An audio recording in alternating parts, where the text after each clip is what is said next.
CO में। तो ये सीओ में अगर पूछता है टोटल कितने सदस्य हैं इसमें, तो 9 सदस्य हैं। हाल ही में कौन सा शामिल हुआ है? ईरान। अतिथि देश के रूप में इस वर्ष कौन आया है? तो तुर्कमेनिस्तान। ठीक है।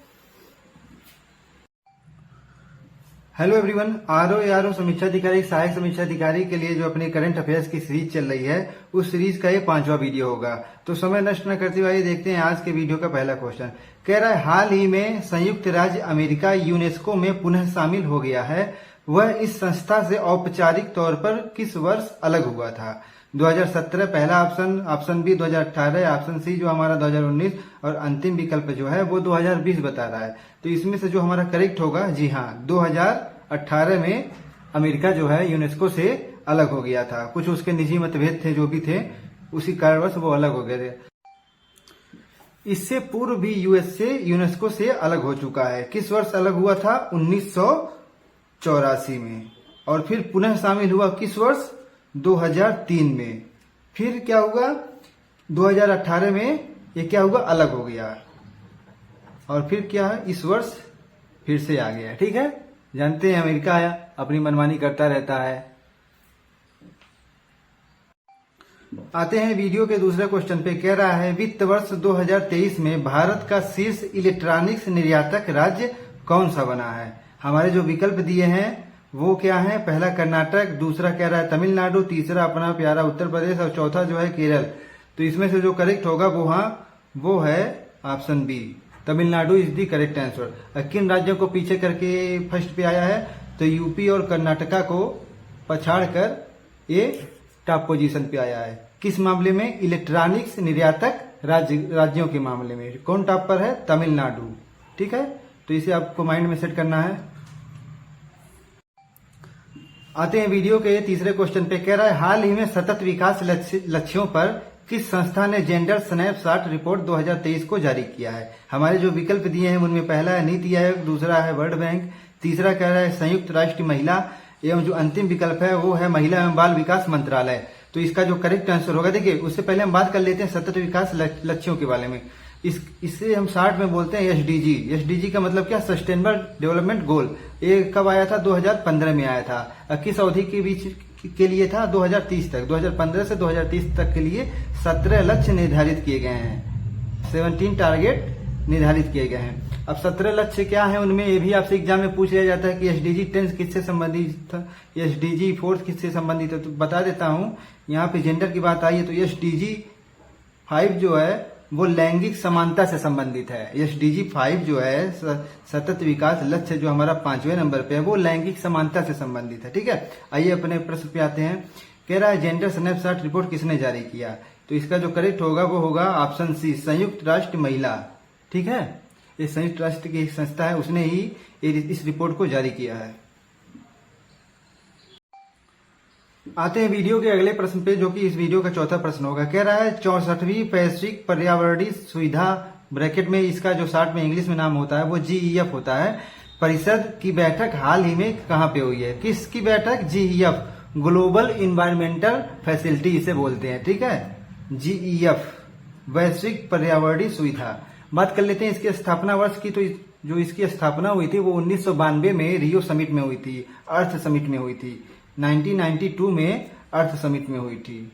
ठीक है ना, पृथ्वी सम्मेलन हिंदी में बोलते हैं, वहां पे इसकी स्थापना हुई थी। ये क्या करता है? फंडिंग करता है, या हम बोल सकते हैं एक तरह का कोष है। ये वित्तीय सुविधा उपलब्ध कराता है देशों की योजनाएं जो होती हैं। ठीक है, आते हैं अपने प्रश्न पे। तो कह रहा है कि इसकी जो बैठक हुई है हाल ही में वो कहाँ हुई है? इस वर्ष की जो बैठक है वो किस देश में हुई है? हमारे जो विकल्प है कनाडा, ब्राजील, चाइना, भारत। तो इसका जो सही विकल्प होगा वो होगा ब्राजील।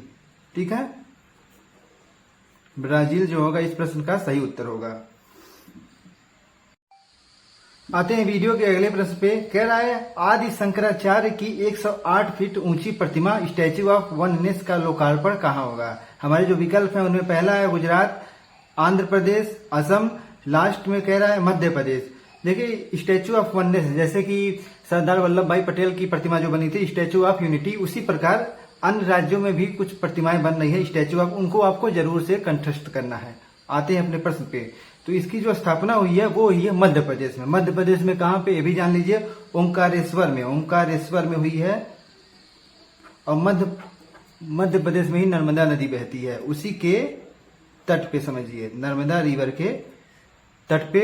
और इंदौर जो कि एमपी का एक शहर है, उससे अगर बात करें तो 80 किलोमीटर की दूरी पर है। तो इस प्रकार जो हमारा सही उत्तर होगा इस प्रश्न का वो होगा एमपी, मध्य प्रदेश में स्टैच्यू ऑफ वननेस की प्रतिमा स्थापित की जा रही है। अगर ये पूछता है कितने फीट की हाइट है इसकी, तो 108 फीट की।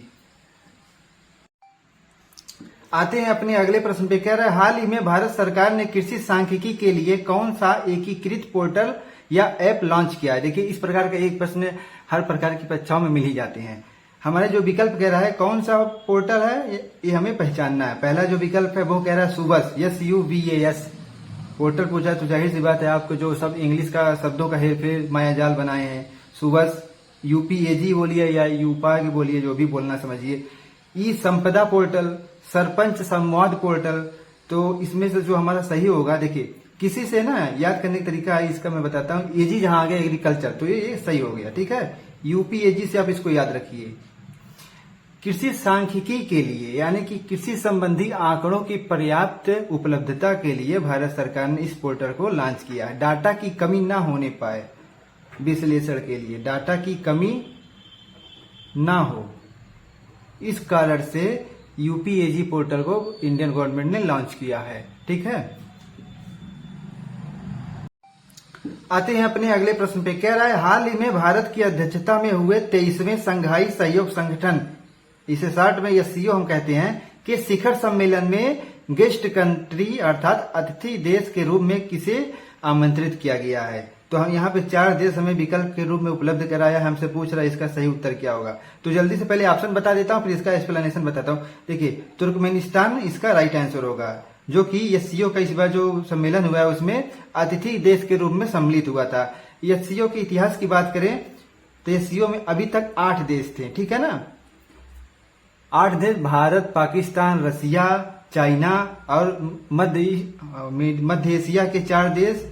तुर्कमेनिस्तान को छोड़ के बाकी जो 4 देश थे जैसे उज्बेकिस्तान, किर्गिस्तान, कजाकिस्तान, ठीक है, वो इसमें सम्मिलित थे। तुर्कमेनिस्तान नहीं सम्मिलित था, ठीक है। तो इसे भविष्य में इस संस्था में शामिल होने पर विचार करने के लिए आमंत्रित किया गया था। और देखिए यहाँ पे एक और प्रमुख घटना हुई थी। ईरान जो यहाँ पे हमारा पहला विकल्प दिया है, यह इस 23वें संघाई सहयोग संगठन में SCO के 9वें सदस्य के रूप में सम्मिलित हुआ था, ठीक है। ये भी SCO से संबंधित एक करंट अफेयर्स का प्रश्न है। 9वें सदस्य के रूप में इसे शामिल किया गया, ठीक है ना, SCO में। तो SCO में अगर पूछता है टोटल कितने सदस्य हैं इसमें, तो 9 सदस्य हैं। हाल ही में कौन सा शामिल हुआ है, ईरान। अतिथि देश के रूप में इस वर्ष कौन आया है, तो तुर्कमेनिस्तान, ठीक है। अगला प्रश्न हमसे कह रहा है हाल ही में यूनेस्को के विश्व धरोहर स्थल में शामिल भारत का 41वां यूनेस्को धरोहर स्थल कौन सा है। हमारे जो विकल्प है उनमें पहला है शांति निकेतन, दूसरा है रानी की बाव, चर्च गेट और लास्ट ऑप्शन कह रहा है विक्टोरिया महल। सबने सुन ही लिया होगा, पिछले 1-2 दिन की बात है। शांति निकेतन जो होगा इसका सही उत्तर होगा, ठीक है ना। ये कहाँ पे है, वेस्ट बंगाल, पश्चिम बंगाल में है, ठीक है।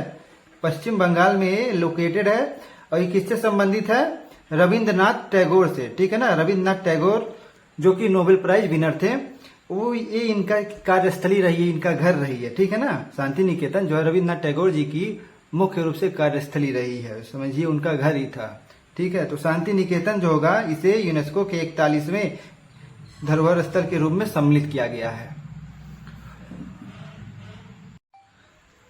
इस वीडियो का 9वां प्रश्न कह रहा है हाल ही में चर्चित मुख्यमंत्री संपूर्ण पुष्टि योजना किस राज्य सरकार ने प्रारंभ की है। देखिए यह योजना जो है कौन सी, संपूर्ण पुष्टि योजना, न्यूज़पेपर्स में काफी चर्चा में थी, बार बार इसका उल्लेख हो रहा था, डिबेट हुए थे काफी, क्योंकि इस प्रकार की योजना तमाम राज्य सरकारों ने भिन्न भिन्न नामों से जारी करी है समय समय पे। आइए आते हैं अपने प्रश्न पे। पहला जो विकल्प है वो कह रहा है हिमाचल प्रदेश, राजस्थान, ओडिशा और जो अंतिम विकल्प है वो अपना प्यारा उत्तर प्रदेश। तो इसका जो सही उत्तर होगा वो होगा ओडिशा।